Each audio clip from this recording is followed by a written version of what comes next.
તો આગળ વાત એક મોટા સમાચારની ગિરનારમાં સિંહનો હુમલો 11 વર્ષીય બાળકને ઉપાડી ગયો સિંહ 50માં પગથિયે પાસે સિંહ બાળકને બનાવ્યો શિકાર 100 મીટર દૂર મળ્યા બાળકના અવશેષો વન વિભાગની તપાસ શરૂ છેલ્લા એક અઠવાડિયાથી વિસ્તારમાં સિંહોની અવરજવર યાત્રિકો માટે પગથિયા ચડવા માટે પોલીસે કર્યું બંધ આ ઘટનાને લઈને લેવાયો નિર્ણય હાલ ભાવિકોને અપીલ રસ્તા ઉપરથી હટાવાયા છે આપણે જણાવી દઈએ કે સિંહે જ્યારે એક બાળકનું મારણ કર્યું છે અને ગિરનારમાં સિંહનો આતંક વધી ગયો છે અને આ સાથે જ ગિરનારની અંદર જ્યારે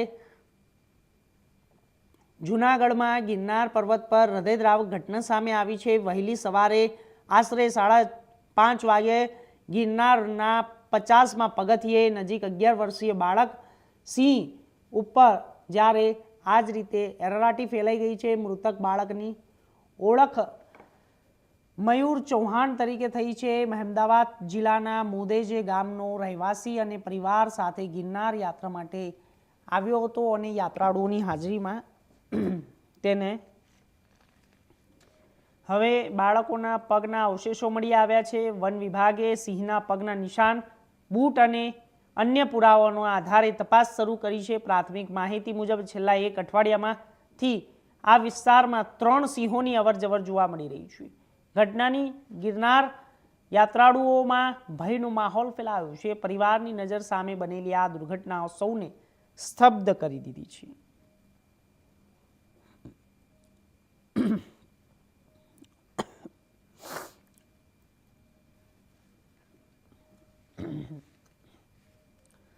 તો આપને જણાવી દઈએ કે મારું નામ સહદેવ છે આમનું નામ લાલાભાઈ છે અમે ગિરનારમાં રાત રોકાયા હતા અને સવારે 5:45 ચઢવાનું ચાલુ કર્યું હતું અને 50 પગથિયા ચડ્યા અને અમારો 50-60 જણા હંગાત હતા બીજા બધા હંગાત હતા અને સિંહ આવ્યો અચાનક અને બાળકને લઈ ગયો લાઇટની સુવિધા નથી અને એમ કહેતા હતા કે 3 દાડાથી સિંહ અહીંયા જ બેઠી રહેતો હતો પગથિયામાં જ બેસી રહેતો હતો અને કેટલા વર્ષનું બાળક હતું?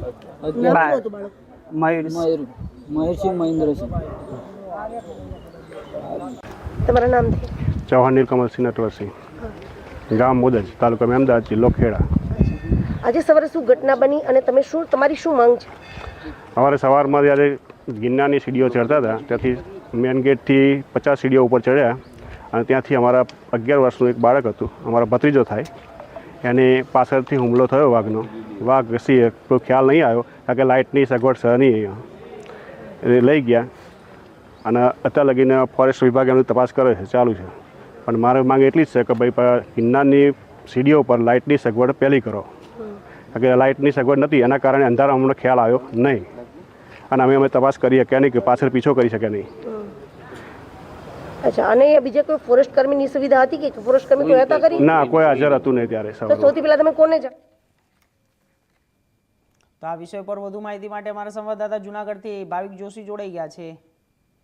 ભાવિક, શું છે અત્યારે હાલ પરિસ્થિતિ જ્યારે બાળકને મોત થઈ ગયું છે, સિંહે મારણ કર્યું છે અને અત્યારે હાલ જ્યાં જે લોકો પહોંચી રહ્યા હતા ગિરનાર ઉપર પગથિયા ઉપર, શું છે અત્યારની સ્થિતિ?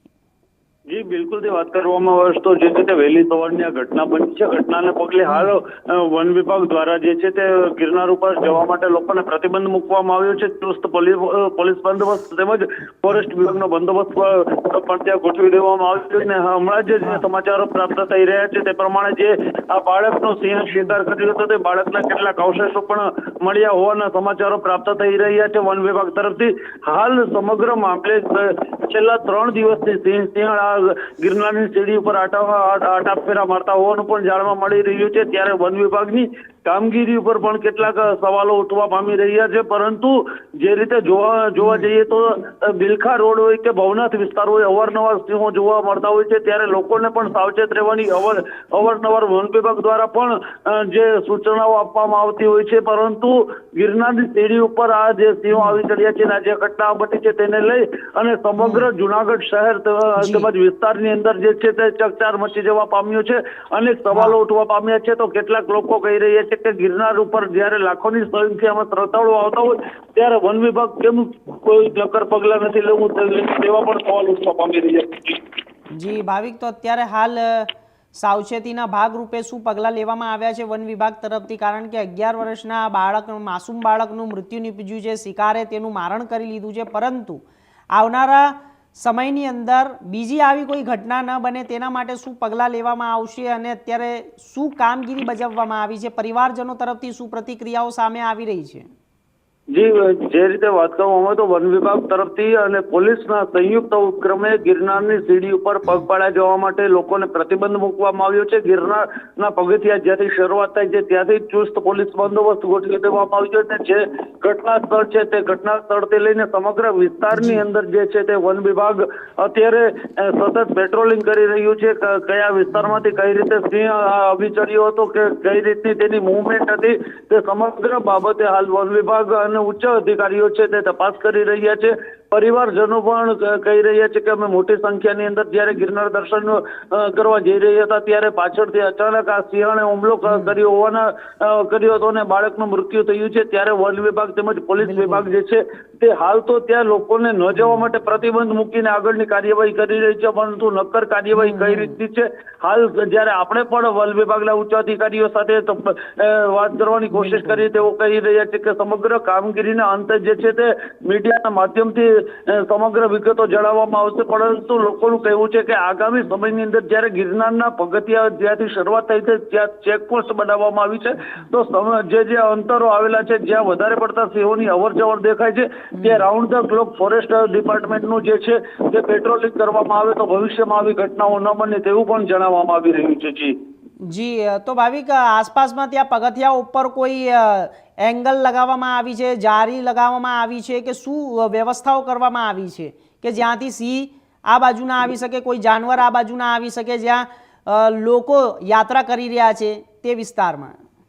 જી, ચોક્કસથી જે ઘટના બની છે ત્યાંની આજુબાજુમાં એક મંદિર આવેલું છે, મંદિરની બાજુમાં દુકાનો પણ આવેલી છે, પરંતુ હાલ હવે ત્યાં જે ઘટના બની તે પૂર્વે કોઈ જાળી કે એવું રાખવામાં આવેલું નથી.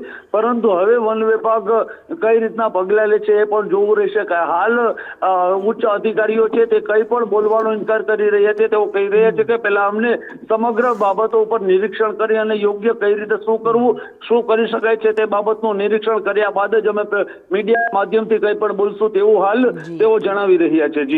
જી, ચોક્કસથી ભાવિકો, આપનો ખૂબ ખૂબ આભાર માહિતી આપવા માટે. તો આગળ વાત કરીશું